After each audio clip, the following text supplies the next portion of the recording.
One week, one hug, one flirtation, and one sentence that could blow up an entire family. That's the situation here, because while most people looking at these spoilers will see a soap triangle, a marriage crisis, and some familiar corporate drama, the stranger truth is that all of these stories appear to be orbiting the same terrifying question. What happens when the people around you decide they know what's best for your life better than you do? A husband may be opening the door to the most dangerous woman in his world. A young man may be punished for a fight he didn't start. A woman who thought she had a future mapped out may be handed devastating news about motherhood. And just when one relationship seems to be collapsing, somebody else steps in, smiling, flirting, and making it very clear that heartbreak creates opportunity. And the really unsettling part is this: the people shouting the loudest about loyalty may be the ones creating the chaos in the first place. I'm Anderson, and this is Soap Pulse. If you enjoy deep dive soap storytelling with all the tension, psychology, and messy family power plays, like, share, and subscribe, because this week on The Bold and the Beautiful is not just dramatic, it's revealing. And once you really look at what's unfolding here, the story becomes less about spoilers and more about control, desire, legacy, and the emotional cost of belonging to the wrong family at exactly the wrong moment. Because let's start with the emotional earthquake at the center of all this: Finn and Steffy. On the surface, the setup sounds familiar. Sheila wants another chance. Finn is softening. Steffy is almost certainly going to lose her mind when she finds out. But if you slow down and really examine what's happening, this is bigger than a recycled argument about boundaries. This is a story about emotional inheritance. It is about whether biology can override logic, whether trauma can be neatly filed away because somebody says they've changed, and whether a marriage can survive when the same wound keeps reopening under a different excuse every single time. That is what makes the early part of the week so volatile. Sheila is not just asking for access, she is asking for re-entry into a system she has repeatedly destabilized.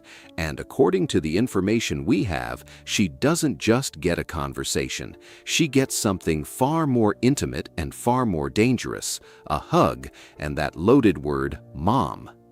In soap terms, that is not a small beat. That is an alarm bell, because people do not use language like that casually in stories like this. When Finn calls Sheila mom, whether he means it as compassion, confusion, or some attempt at healing, he is telling the audience that a line Steffy believed was fixed in stone may actually be moving again.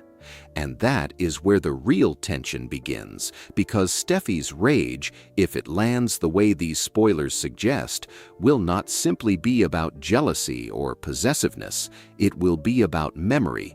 It will be about all the reasons Sheila can never be just another difficult relative.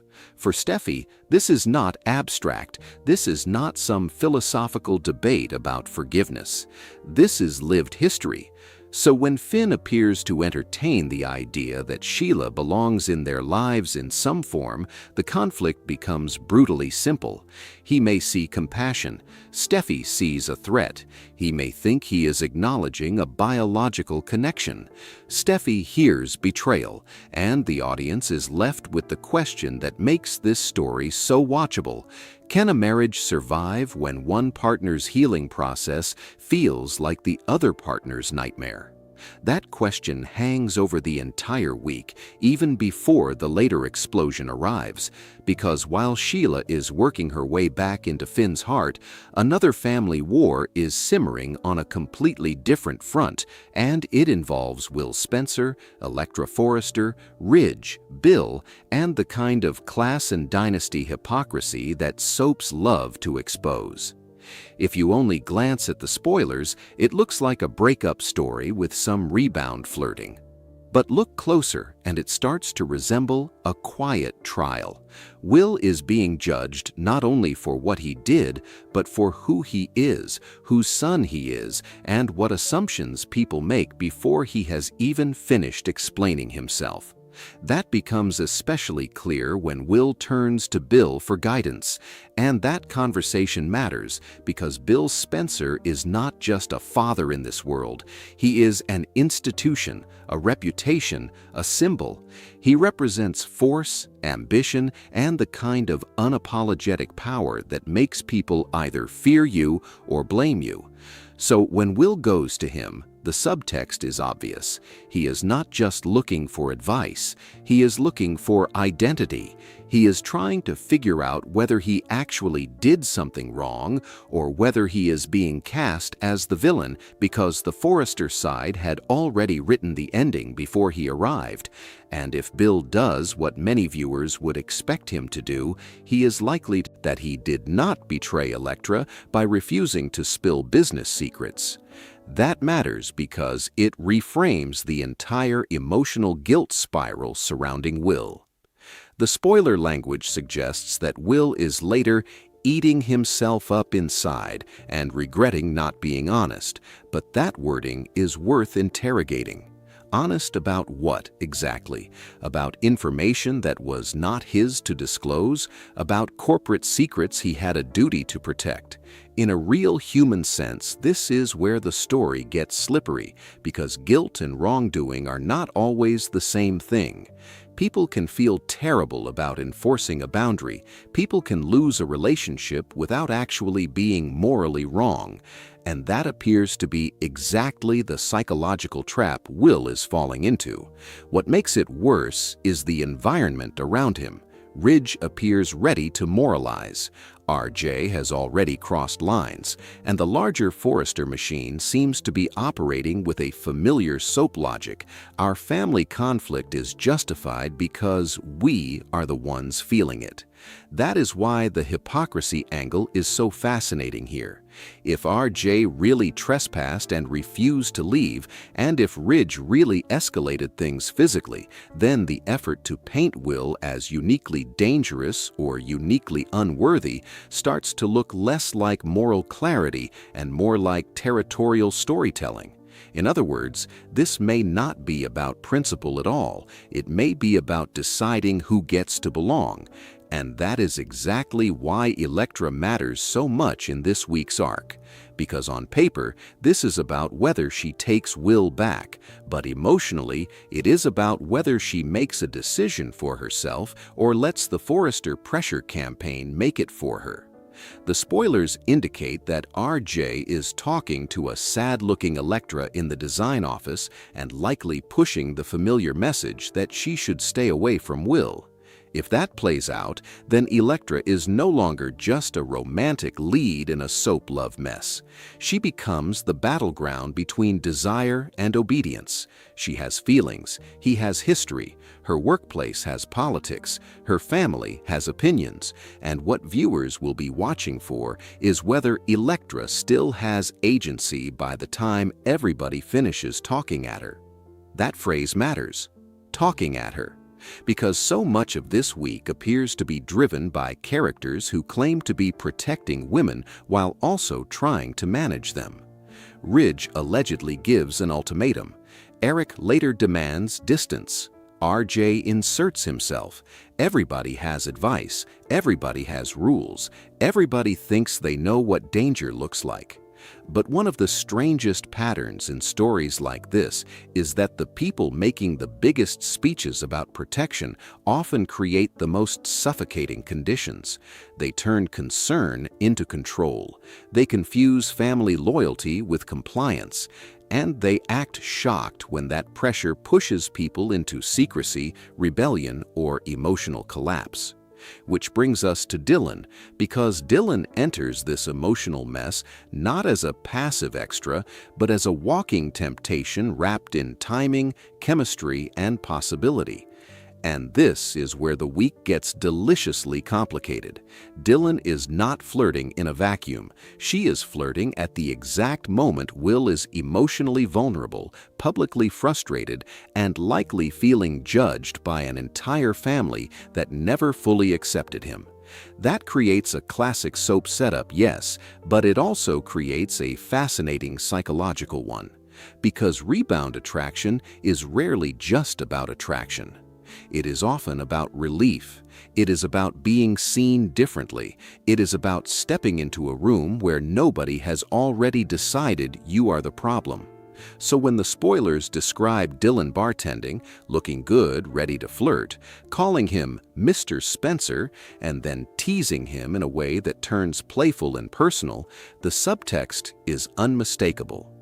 Dylan is offering Will something Electra cannot offer him right now: ease, lightness, a world without interrogation, a space where he is not being forced to defend his character, and that is dangerous, not because Dylan is necessarily manipulative, but because emotional contrast is powerful. When one woman is associated with conflict, suspicion, and family backlash, and another is associated with fun, warmth, and uncomplicated validation, the heart can start making decisions long before the brain catches up. And yet Dylan's role may be even more interesting than that, because there is another layer here. She once stepped aside because of Electra. That history turns this flirtation into something more than random chemistry. It makes it feel like unfinished business. It raises the question of whether Dylan has been waiting, whether her feelings merely went underground, whether Jessica pushing her to make a move is the spark that reactivates what never fully went away. And that brings in the social element soaps thrive on: the friend who nudges, the timing that changes everything, the suggestion that a breakup is never only between two people because somebody else is always watching from just outside the frame. Jessica's role may seem minor at first glance, but it is actually a crucial narrative accelerant. If she is pressing Dylan toward Will, then she is doing what great supporting characters do in soap storytelling, turning private hesitation into public action. She is saying, in effect, the window is open, so why are you standing still? And that is the kind of prompt that can shift an entire week, because hesitation preserves the old emotional order, action destroys it. Once Dylan starts making her interest unmistakable, the old Will and Electra balance cannot simply be restored as if nothing happened. Even if Will resists at first, the presence of an alternative changes the geometry of the whole story. And that is where the title idea of Steffy raging and Dylan flirting starts to reveal a deeper design. These are not two disconnected soap beats. They are mirror images. In one corner, a marriage is threatened by an old connection being reopened. In the other, a romance is threatened by a new connection becoming harder to ignore. One woman is fighting to keep a dangerous person out. Another woman is stepping in because a door may have opened. One story is about intrusion from the past. The other is about invitation from the future. Put them side by side, and the week starts to look less like scattered drama and more like a study in access. Who gets close? Who gets pushed away? Who decides? But perhaps the most emotionally grounded storyline of the week is the one involving Daphne and Carter, because unlike the romantic power struggles elsewhere, this thread carries a different kind of pain: the possibility of infertility and the life-altering grief that can come with it. And this is where tone becomes important. If these spoilers play out as described, this is not a twist that should be treated lightly. This is not just another obstacle thrown in for temporary drama. For many viewers, infertility is deeply personal, deeply raw, and impossible to separate from questions of identity, partnership, hope, and loss. So when Lee prepares to give Daphne devastating news, the story moves into territory that hits differently. The presence of Steffy with Daphne during that appointment matters too. It signals sisterhood, intimacy, and emotional witness. In a week full of manipulation and arguments about who belongs where, this may be one of the few spaces where the pain is not strategic. It is just pain. Daphne wants a family, Carter wants a family.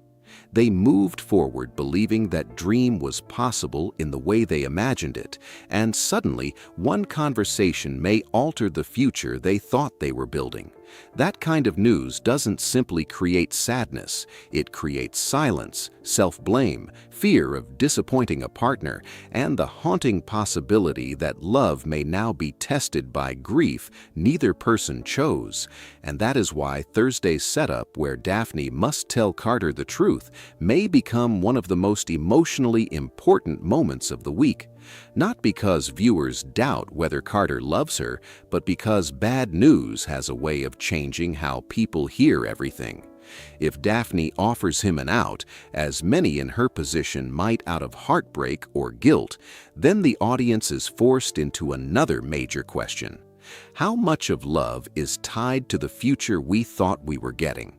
Carter may very well respond with compassion, with alternatives, with reassurance that biological children are not the only path to family. In fact, that is the response many fans will hope for. But even then, the emotional scar remains. Because being loved through devastation is beautiful, yes, but it does not erase the devastation itself. This infertility story also plays an important structural role in the week because it adds moral gravity to a lineup that might otherwise be dominated by romantic chaos and family politics. It reminds viewers that not every crisis is about ego.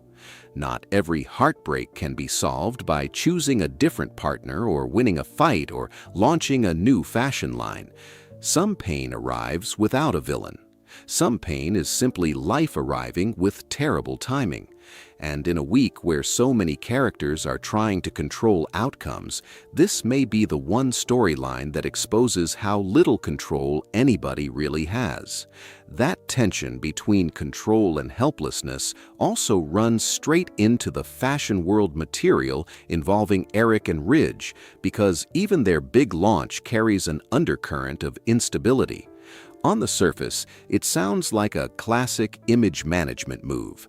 Launch the couture line, shift attention, reclaim the narrative, put beauty in front of scandal and hope the audience follows.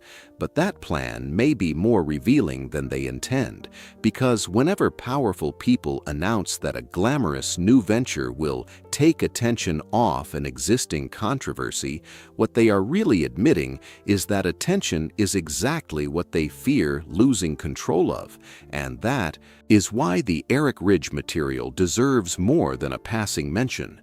It is not just business filler, it is image warfare.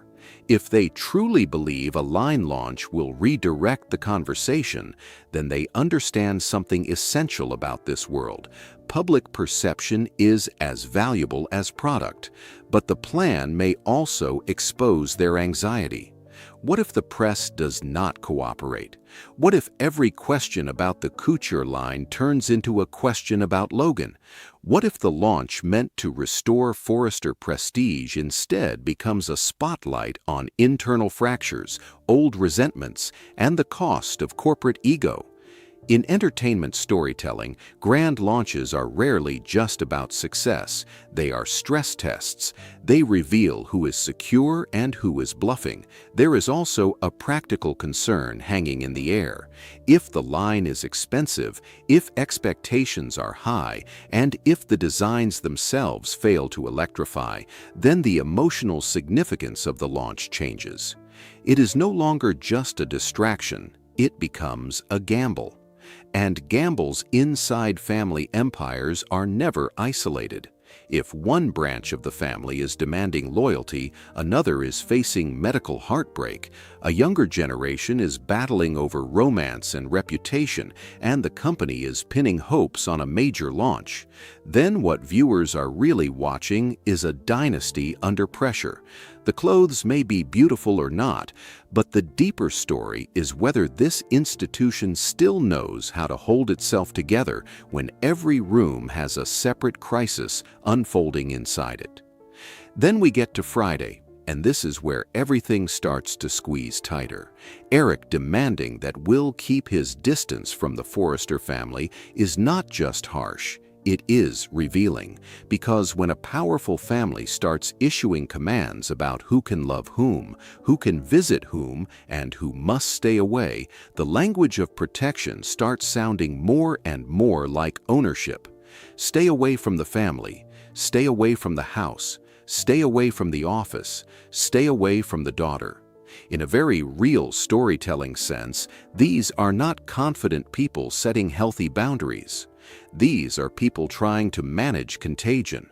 They are treating Will like he is the problem that can be isolated, and whenever that happens in a soap, you have to ask whether the so-called contamination is actually coming from inside the house.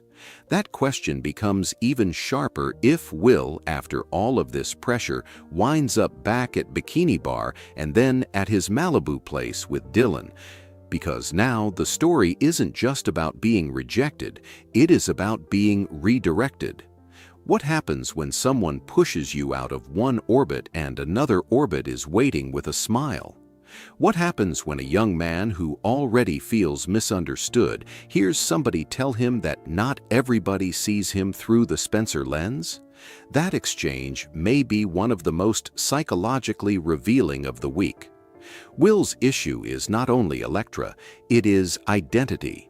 He knows his last name walks into rooms before he does. He knows Spencer makes people decide what kind of person he must be. So when Dylan suggests that she sees him differently, she is not merely flirting, she is offering him a new mirror, and people can fall fast when they are offered a better mirror. That is what makes Dylan's teasing about where she would live if she came back feel so potent. It is playful, yes, suggestive, absolutely, but it is also a territorial claim disguised as banter. She is letting him know in no uncertain terms that if there is space in his life, she is not interested in standing politely at the edge of it. She is imagining herself inside it. And whether Will leans into that or pulls back, the conversation itself changes the stakes. Once flirtation crosses into future implication, it becomes a challenge to the absent person. Electra may still dominate his heart, but Dylan is beginning to test whether she can occupy his immediate emotional reality. This is where another fascinating possibility emerges: the sisters before misters dynamic. If Electra and Dylan are pulled into tension over Will, then what we are really watching is a collision between solidarity and desire. These conflicts are powerful because they force characters into morally messy territory. Dylan can tell herself that she waited, that she stepped aside, that she was respectful. Electra can tell herself that heartbreak does not automatically grant somebody else permission. Both positions can feel legitimate, both can become ugly, and the audience ends up asking not just who will choose, but what each woman is willing to risk to be chosen. Meanwhile, looming over all of it is the biggest powder keg of the week: Finn telling Steffy that Sheila came to see him. And more than that, that he believes it may be time to let Sheila into their lives. If that spoiler lands exactly as it sounds, then it is not simply bad timing, it is a marriage-level detonation. Because to Steffy, the issue is not open to reinterpretation. There is no new perspective. There is no gradual soft launch of reconciliation. Sheila is not an uncomfortable aunt or a complicated in-law. She is the line Steffy cannot and will not cross. So if Finn has already begun emotionally crossing it on his own, then the real story may not be whether Steffy rages. Of course, she will rage. The real story is what that rage reveals about how close this marriage may be to a fundamental break. Because rage in soap is often treated like spectacle. But rage is information. It tells us what somebody believes is under threat. Steffy's anger here would signal not just hatred for Sheila, but fear that Finn still does not fully grasp the depth of what he is risking. He may think he is asking for compassion. She may hear him asking her to normalize danger. He may believe people can change. She may believe that some patterns only pause long enough to strike again, and viewers will be stuck in the middle of an impossible emotional argument because both positions come from something real. Love makes people want to heal broken origins. Trauma makes people reject even the possibility. When those instincts marry each other, peace becomes almost impossible. And that is why this entire week works best not as a spoiler list, but as a documentary-style portrait of emotional systems failing under pressure. Everywhere you look, somebody is trying to manage the uncontrollable. Sheila wants back in. Finn wants integration. Steffy wants protection. Will wants understanding. Electra wants clarity. Dylan wants her chance. Daphne wants the future she imagined. Carter wants to prove love can survive altered plans. Eric and Ridge want to control the narrative. But wanting something is not the same as being able to secure it. In fact, this week's most haunting idea may be that the harder these characters push to control outcomes, the faster events slip sideways. And maybe that is why the story hits such a nerve with longtime viewers, because beneath the glamour and the dramatic confrontations, this is a week about something painfully familiar. The way families repeat patterns while insisting this time is different. The dangerous person asks for another chance. The loyal spouse says absolutely not. The younger generation is told who they can trust. The family name becomes both armor and curse. A woman's body delivers painful news she never asked for. A new temptation appears exactly when somebody is too wounded to think straight, and a powerful family tries to restore order with declarations, image management, and rules. But rules do not fix fractures. They only expose where the cracks already were. So what is really going on here? That is the question hanging over every one of these spoilers. Is Finn opening a compassionate door or making the worst mistake of his marriage? Is Steffy protecting her family or confronting the reality that love cannot compete with blood memory? Is Will genuinely regretting a moral failure or being manipulated into apologizing for boundaries he had every right to keep? Is Electra thinking for herself or getting swallowed by Forrester pressure? Is Dylan a rebound, a disruptor, or the person who finally sees Will without the Spencer stigma? Can Daphne and Carter turn grief into a deeper kind of partnership, or will heartbreak expose needs they cannot reconcile? And will the big fashion launch steady the family ship or prove that gorgeous distractions cannot hide a company and a clan unraveling from the inside? The truth is, the week appears ready to leave viewers with fewer certainties than they had at the start, and that is exactly why it feels so compelling. Because the most addictive soap storytelling does not merely ask who will end up together, it asks what these people become while trying. It asks what love looks like under pressure, what loyalty becomes when it curdles into control, and whether redemption is noble, naive, or just another word people use when they want access to a life they have not earned back. By the time this week is over, somebody may feel vindicated, somebody may feel replaced, somebody may feel betrayed, and somebody may realize that the version of the future they were fighting for is already gone. And that is the broader cultural power of a week like this. It is not just about spoilers. It is about why audiences keep returning to stories where beauty, money, family, and desire constantly collide. Because underneath all the couture, all the rage, all the flirting, all the ultimatums, these stories remind viewers of something uncomfortably true. The people who say they are protecting love are sometimes protecting power. The people who seem strongest are often one conversation away from breaking, and the most dangerous turning points do not always arrive with a slap or a scandal. Sometimes they arrive with a hug, a diagnosis, a demand to stay away, or a smile across a bar from someone who has been waiting for their moment. And when all of that happens in the same week, the question is no longer whether drama is coming. The question is who will still recognize their own life after it arrives.